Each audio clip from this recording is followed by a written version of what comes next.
one of the things that are included on the sketch plan is the data joins table, which shows the distances of sides, and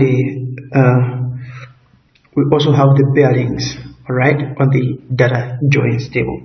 So we need to calculate these two things, the distances and the bearings, alright. But for us, we have got a problem because we don't have the file which has got the coordinates of these corner points. So we need to generate those corner points coordinates so that we can calculate the distances using the coordinates that we'll generate here. So there are a lot of ways, of course, but I'll just show you one of the ways that you can employ in doing that. We'll just use the identifier under the attribute tables so that we can edit the data. Alright, so please go with me. Now on the identifier tool, what we'll just do is we just click on that one and click on one of the beacon we want to identify, for example LL1. So this is the beacon, and we click that one and the information comes. But here it comes with all the layers like beacons, access roads, boundary lines, which are there. But we just wanted to identify only the beacons layer. So in this case, if we go back and identify, it must show us only the data about the beacon, like that. So that beacon, the details are these, right?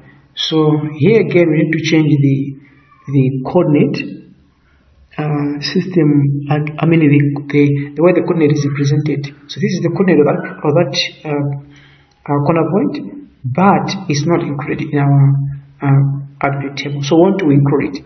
So I think we'll just change the units. So go there on that point. It's too small. It's still there. So can you tick on meters instead of millimeters? Just go on meters, and then it must also be UTM. So this is the coordinate in general of that position. So this is the X coordinate and this is the Y coordinate. Alright, so we want to be copying this coordinate into our attribute table. So open our attribute table. So go there on beacons area and then say open attribute table. So this is our attribute table.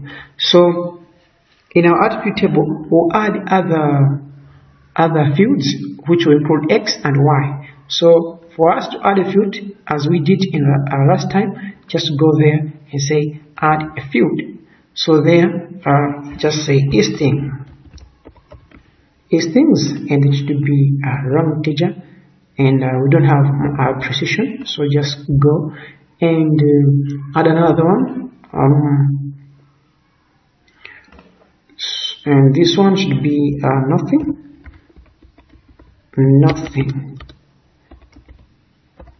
Okay, nothings, and then it should also be long integer, and just say okay. Alright, so we have added two fields, of which now we need to edit. So for us to edit that, to put in data, what we need to do is these things. Yeah, what we need to do now is to identify each point and be including it in here. So please go on editor and they say start editing and edit the beacons data and say okay. Alright, so it means it has given you access to edit that information. So the points on LL1, as you have seen it, sorry for that, we pull it first. So that is, instead of writing this number there, we just copy it. Copy that one, copy, and put it there, because that's the first number is the thing and the last number is the nothing. So you just copy that one.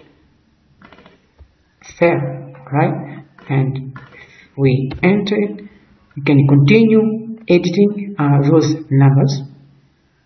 So you come back and say identifier, and you want to identify LL2, and go on LL2, and this is the coordinate for LL2. Copy it and put it there.